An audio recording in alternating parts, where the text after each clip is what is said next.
बाद speculative execution उसमें वो क्या कह रहा है कि पाइपलाइन बिजी होगी तो वो जो इंस्ट्रक्शन है तो एग्जीक्यूट किया अहेड ऑफ ब्रांच रेजोल्यूशन। और प्रिडिक्शन में क्या कह रहा है, it converts control dependencies into data dependencies by conditionally executing instruction.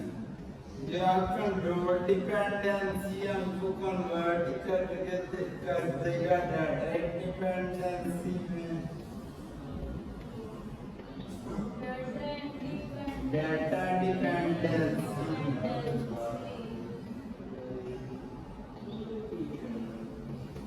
अच्छा, उसके बाद डिपेंडेंसी हैंडलिंग मॉडल सीक्वेंस में कैसे होती है वगैरह। पहला point out of order execution कहते हैं, इससे इंस्ट्रक्शन को अलाउ करता है कि जो रिसोर्सेज अवेलेबल हैं उसको स्ट्रिक्टली फॉलो करते हुए एग्जीक्यूशन करे।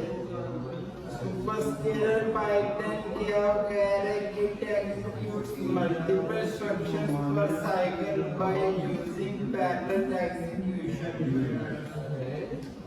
Modern CPUs like Intel, AMD or ARM use techniques to minimize performance and handle complex dependencies efficiently.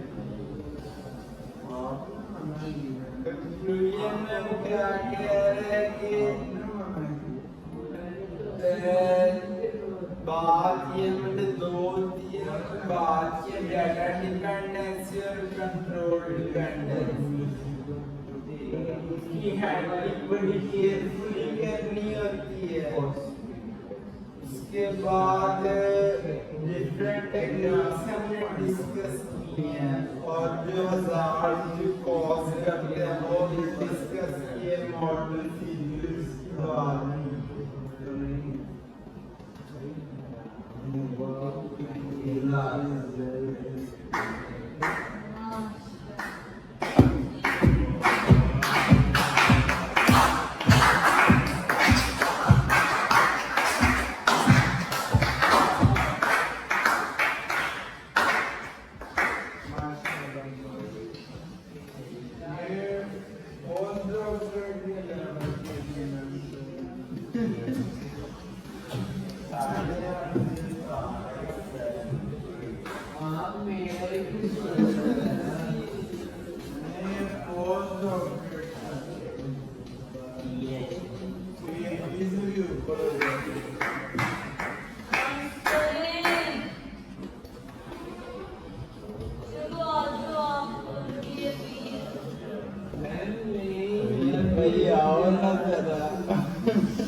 बच्चे नहीं होते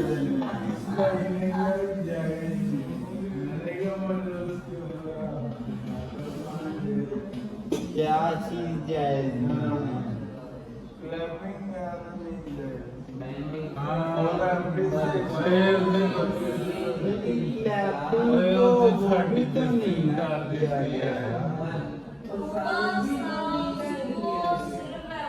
लैपिंग को मैम नापसंद ही किया गया एप्रिशिएशन का तरीका वो एक अलग बात होगा नापसंद ना जायज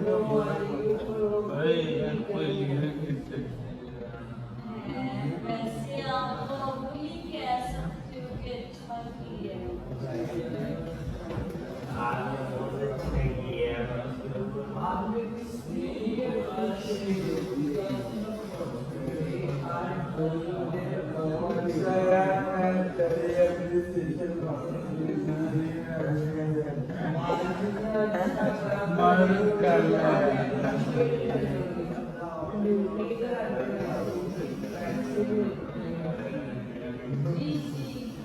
आपने बहुत अच्छे किया मैं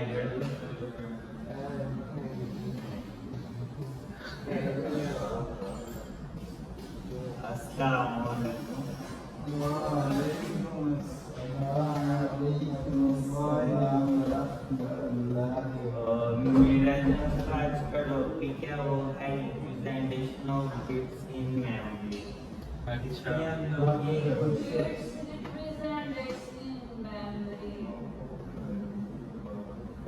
representation of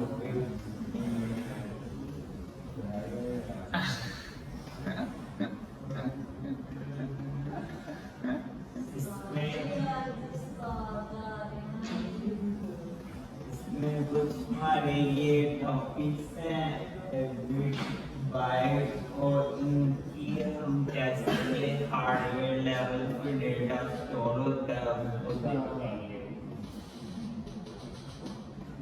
सबसे पहले हम लोग बिट को समझ लेते हैं बिट क्या होता है। बिट से एक शॉर्ट फॉर्म होती है ठीक है ये हमें पता है आगे चलें और a collection of 8 bits is called byte और ये आगे चले हमें थोड़ा सा वो उधर आ जाए यहाँ पे ये start होती है।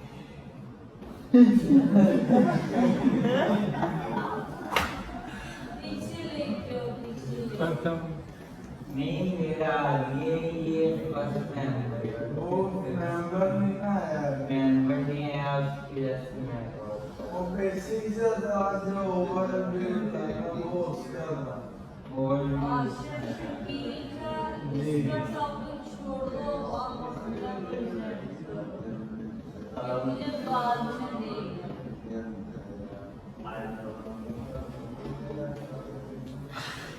देगा रैपिंग नहीं करनी किसी ने भी ये मैं नहीं कर रहा मुझे ये नहीं आपके लिए नहीं करनी भाई ये क्या ताले क्या समझना आप तो बिल्कुल ही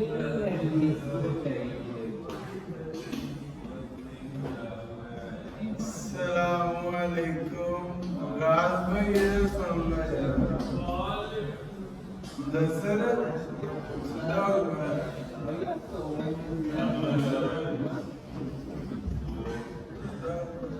याद मत करो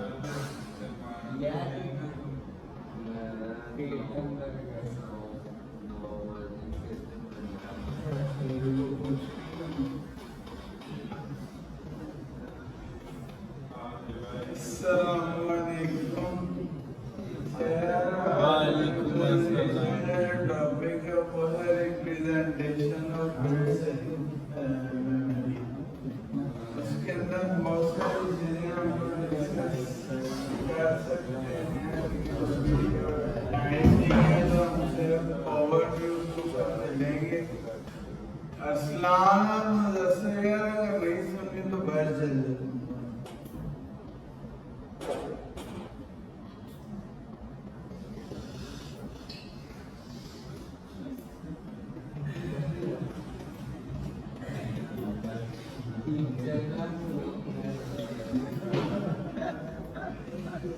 मुझे सब नजर आ रहा है कौन क्या कर रहा है। इस बोर्ड के अंदर शीशा लगा हुआ मैं सब देख सकती हूँ। मुझे आपके ग्लासेस में नजर आया है कौन है।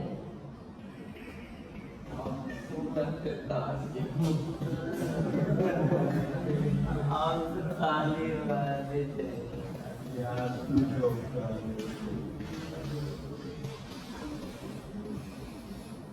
एनडीएनएस इसके अंदर बेसिकली दो कॉन्सेप्ट्स हैं, एक बिग एंडियन है और एक लिटिल एंडियन है। ये जो बिट्स हम स्टोर करते हैं मेमोरी में उसके ऑर्डर को डिफाइन करता है। जो बिग एंडियन है वो एमएसबी फॉलो करता है, मोस्ट सिग्निफिकेंट बिट। वो जब हमारा जो डाटा लिखा होता है उसकी लेफ्ट मोस्ट बिट को पहले स्टोर करता है और इस तरह सीक्वेंस बढ़ जाता है। और लिटिल एंडियन के अंदर क्या होता है जो एलएसबी को फॉलो करता है, लीस्ट सिग्निफिकेंट बिट। मतलब कि राइट मोस्ट बिट को जो है वो पहले स्टोर करता है, उसके बाद उसके पिछली वैल्यू, उससे पिछली वैल्यू, उससे पिछली वैल्यू, इस तरह यहाँ पे हो गई है। चीज दोबारा आके देगा। अब ये वाला हमारा नंबर एक से लेकर 8 तक। अब इसको हम देखेंगे तो 1 2 3 4 5 6 7 8 आएगा। और इसको अगर हम लिटिल में चले जाएंगे तो फिर 5 6 आ जाएगा, फिर 3 4 फिर 1 तो ये जरूरी इसलिए है क्योंकि हमारे पास डिफरेंट आर्किटेक्चर्स हैं कंप्यूटर के अंदर। जब हम डाटा ट्रांसफर करते हैं तो ये फॉर्मेट्स अगर सेम ना हो ना तो इंटरप्रिटेशन के अंदर हमें मसला आता है। उसके बाद आ जाती है लॉजिकल और फिजिकल एड्रेसिंग। लॉजिकल एड्रेसिंग होती है जो ड्यूरिंग एग्जीक्यूशन मेमोरी को अलाउ की जाती है कि एक सिर्फ वर्चुअल एड्रेस होता है, फिजिकली एग्जिस्ट नहीं करता। बाद में एक हमारे पास टूल आता है मेमोरी मैनेजमेंट यूनिट, एमएमयू उसको हम कहते हैं। उसको यूज करते हुए हम लॉजिकल एड्रेसिंग को फिजिकल एड्रेस में कन्वर्ट करते हैं, जिसके अंदर डाटा जो है वो स्टोर होता है। लाइक हमारी हार्ड डिस्क वगैरह में जो एड्रेसेस होते हैं वो इसमें आते हैं। उसके बाद है पॉइंटर्स एंड एड्रेसिंग इन सी। अब बहुत सारी लैंग्वेजेस ऐसी हैं जिनके अंदर हम लाइक किसी भी वेरिएबल का पॉइंटर किसी और वेरिएबल में स्टोर करवा के उसको यूज कर सकते हैं, जो आजकल एक मॉडर्न वर्ड यूज कर डायनामिकली वेरिएबल को हैंडल करना।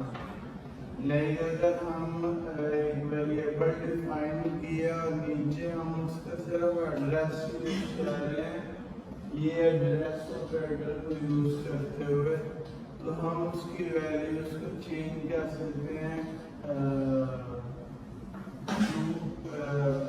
मतलब अगर हमने ऊपर वेरिएबल लिखा हुआ और नीचे हम उसको अपडेट कर रहे हैं तो उसके एड्रेस के थ्रू वो वैल्यू मेमोरी में भी चेंज हो रही है, क्योंकि हमने उसका एड्रेस यूज कर रहे हैं ना कि वेरिएबल की वैल्यू यूज कर रहे हैं। फिर आ जाती है डाटा अलाइनमेंट। डाटा अलाइनमेंट भी फॉर्मेट के थ्रू फॉर्मेट के जैसी ही है। इसमें यही चीज आ जाती है कि हम बिट्स को अलाइन कैसे कर रहे हैं। वो भी इसलिए जरूरी है क्योंकि हमारे पास, जैसे मैंने पहले आपको बताया, कि डिफरेंट आर्किटेक्चर्स हैं, लाइक इंटेल का है, ARM है, और इसी तरह के और भी हैं। तो उसके अंदर जब हम डाटा को एक सिस्टम से दूसरे सिस्टम में, एक आर्किटेक्चर से दूसरे आर्किटेक्चर में ट्रांसफर करते हैं, उसकी इंटरप्रिटेशन के अंदर जो है वो इश्यूज आते हैं जब डाटा अलाइनमेंट ठीक तरह से ना की गई हो। फिर आ जाती है मेमोरी मैनेजमेंट। मेमोरी मैनेजमेंट की इसलिए जरूरी है कि हमारे कंप्यूटर सिस्टम के अंदर के जो टेम्परेरी हमारी मेमोरी यूज हो रही है या परमानेंट मेमोरी हमारी जो यूज हो रही है, उसको किस तरीके से या किस ऑर्डर के अंदर हमें ऑप्टिमाइज करना है और उसको तरीके से हैंडल करने के हमारा जो सिस्टम है वो ऑप्टिमाइज तरीके से वर्क कर सके। उसके बाद है गार्बेज कलेक्टर। गार्बेज कलेक्टर एक काफ़ी ज़रूरी चीज़ है। इसके अंदर बेसिकली जो हमारा कंसेप्ट है ना वो ये है कि जो भी हमारे वेरिएबल्स या जो भी हमारे ऑब्जेक्ट्स यूज नहीं हो रहे और वो नॉट रीचेबल हैं, गार्बेज कलेक्टर क्या करता है उनको रिमूव करके मेमोरी जो है वो फ्री कर देता है। जैसे सी लैंग्वेज के अंदर मैलो गैलो वाले वो पॉइंटर वगैरह यूज होते हैं। इसी तरह हमारी रेफरेंस काउंटिंग है। रेफरेंस काउंटिंग यही होती है कि जितने हम अदनान बाद में बात कर लेना, पहले रेफरेंस काउंटिंग का टॉपिक है। रेफरेंस काउंटिंग का टॉपिक के अंदर ये चीज आ जाती है कि हम जितने भी मेमोरी के अंदर या प्रोग्राम के अंदर रेफरेंस काउंटिंग के वेरिएबल्स बनाते हैं वो उनकी काउंटिंग करता है। जैसे ही एक और रेफरेंस काउंट का वेरिएबल आता है वो उसको इंक्रीमेंट कर देता है और जैसे ही गार्बेज कलेक्टर उसको ट्रैक कर रहा होता है, उसकी ट्रैकिंग चल रही होती है। जैसे ही वो नॉट यूजेबल होता है मतलब वो फ्री कर दिया जाता है और नॉट रीचेबल वाले फील्ड में आता है तो वो उसको रिमूव करके मेमोरी को फ्री कर देता है और फिर इसके जो काउंटिंग होती है उसके अंदर डिक्रीमेंट कर देता है। उसके बाद बिट मैनिपुलेशन का टॉपिक है। यहाँ से आगे देर कंटिन्यू करेगा मेरा कंप्यूटर।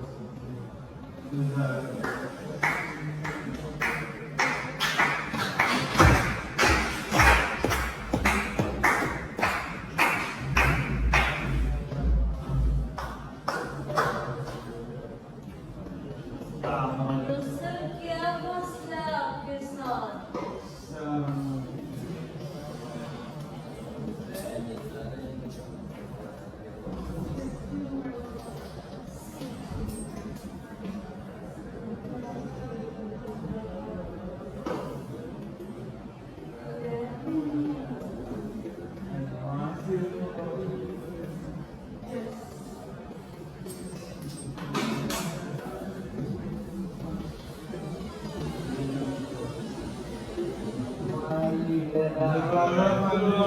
लीडर आ गया, लीडर लीड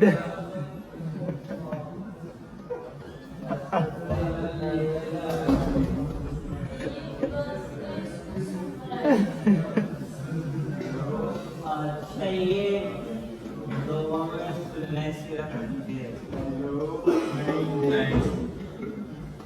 नहीं ये जो टॉपिक आगे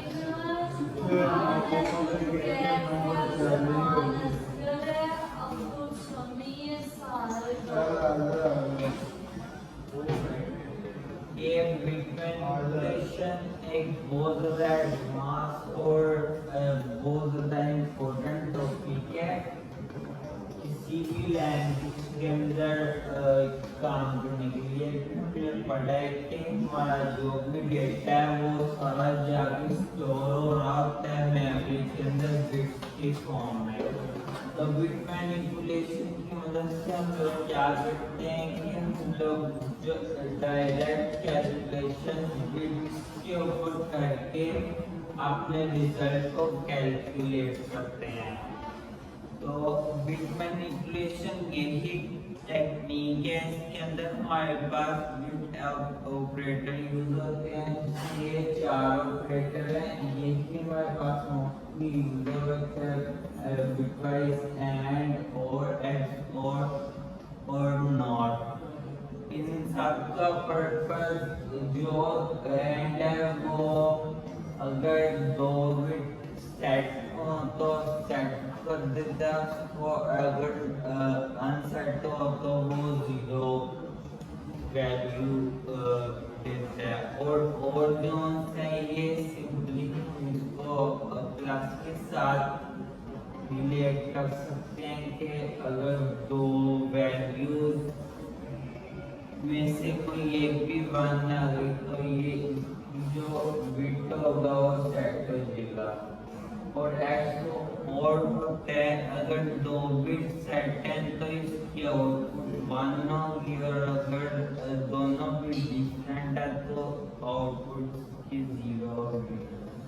और नॉट ऑपरेटर हमें सिंपली अगर बिट सेट है तो उसको अनसेट कर देता है, और अगर अनसेट है तो उसको सेट कर देता है। इसके बाद मेमोरी सेगमेंटेशन एंड पेजिंग है। हमारे पास जितना भी डेटा मेमोरी के अंदर स्टोर हो रहा होता है वो सेगमेंट में डिवाइड हुआ होता है। हमने असेंबली लैंग्वेज में भी पढ़ा है जो हमारे पास डिफरेंट सेगमेंट्स होते हैं। टैग सेगमेंट होता है, उसके अंदर डेटा सेगमेंट होता है, और सबके अंदर अलग अलग डेटा जाकर स्टोर हो रहा होता है। इसी तरह हमारे पास पेजिंग होती है। पेजिंग एक मेमोरी लिमिट लगी होती है, यानी उसका पेज बना होता है कि उस एक सेकंड में इतना डेटा ही स्टोर होगा, इससे ज़्यादा उसमें स्टोर नहीं हो सकता। उसके बाद हमारे पास ये कुछ इसके दो कैसे डेटा जाके मेमोरी में स्टोर होता है वो पॉइंट्स हैं। एक मेमोरी जो मेमोरी में डेटा स्टोर होता है वो स्टैक की फॉर्म में होता है, और दूसरा हीप की फॉर्म में होता है। हीप स्टैक जो होता है वो लीफ स्ट्रक्चर को फॉलो करता है, लास्ट इन फर्स्ट आउट, यानी वो टॉप से बॉटम की तरफ आता है। और जो हीप होता है वो बॉटम अप की तरफ जाता है। हीप के अंदर ये दोनों हमारे पास मेमोरी के अंदर डेटा को रिप्रेजेंट करने के लिए यूज होते हैं। इसके बाद मेमोरी एड्रेसिंग है। अब हमारे पास जो मेमोरी एड्रेसिंग है डिफरेंट आर्किटेक्चर में डिफरेंट तरीके होती है। जैसे हमारे पास x86 जो सा आर्किटेक्चर है उसके अंदर मेमोरी सेगमेंट्स की फॉर्म में स्टोर होती है। जो आर्म एडवांस मशीन्स हैं वो पेजिंग को फॉलो करती हैं, और मिप्स के अंदर लोड स्टोर वाला कॉन्सेप्ट होता है। उसके बाद सिक्योरिटी implications हैं। सिक्योरिटी अब जहाँ पे हम लोग की बात कर रहे होते हैं वहाँ पे सिक्योरिटी बहुत ज़्यादा इम्पोर्टेंट रोल अदा करती है। जैसे अगर हम लोग देखें तो हमारा जो डेटा स्टोर है उसको बहुत तरीके आसानी से एक्सप्लॉइट किया जा सकता है। बहुत सारी पर अटैक करके उसे हैक किया जा सकता है। तो हमारे पास कुछ यहाँ पर टेक्निक होती है जिसके अंदर थैंक यू। अगला मतलब है आपका सुभान सुकैर उस्मान अस्कर है अब्दुल समी है। इन दोनों इन 500 में से कोई यहाँ पे प्रेजेंट है। ठीक है आज हम जल्दी हैं।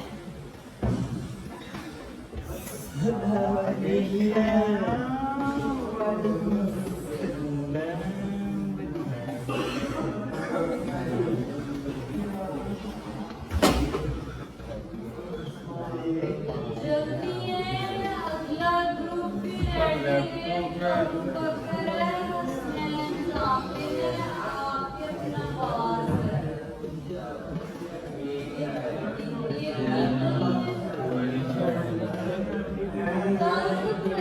तो है ही लेक्चर की मैं पता भी नहीं था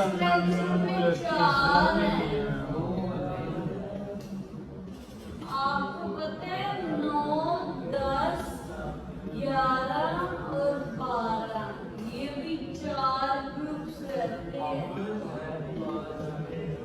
मैं बाकी दे रहे हम पता ही नहीं था। बाकी भी नहीं दे रहे, बाकी के दिन मेरे दूंगा भी टाइम ही नहीं है।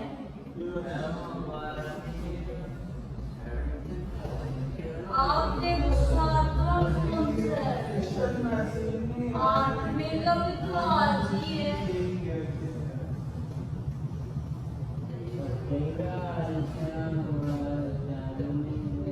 नहीं किसने उड़ाया?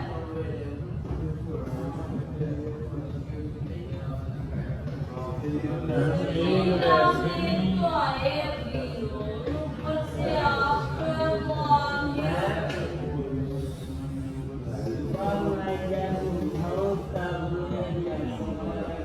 5, 6, 7, 8 4 ग्रुप के 4 ग्रुप लास्ट वाली लैब में कवर हुए। आप लोगों को ये तो कॉमन सेंस की बात है ना।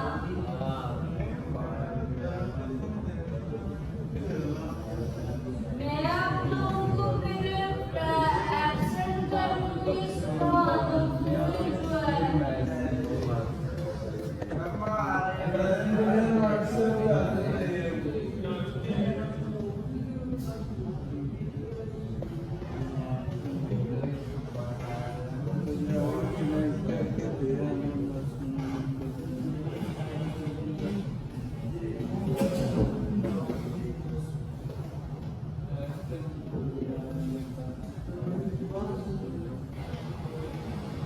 बाकी प्रेजेंटेशन भी दे।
ये सारा किसने बनाई है? 12 में पैराग्राफ जस्टिफाई नहीं है कोई भी।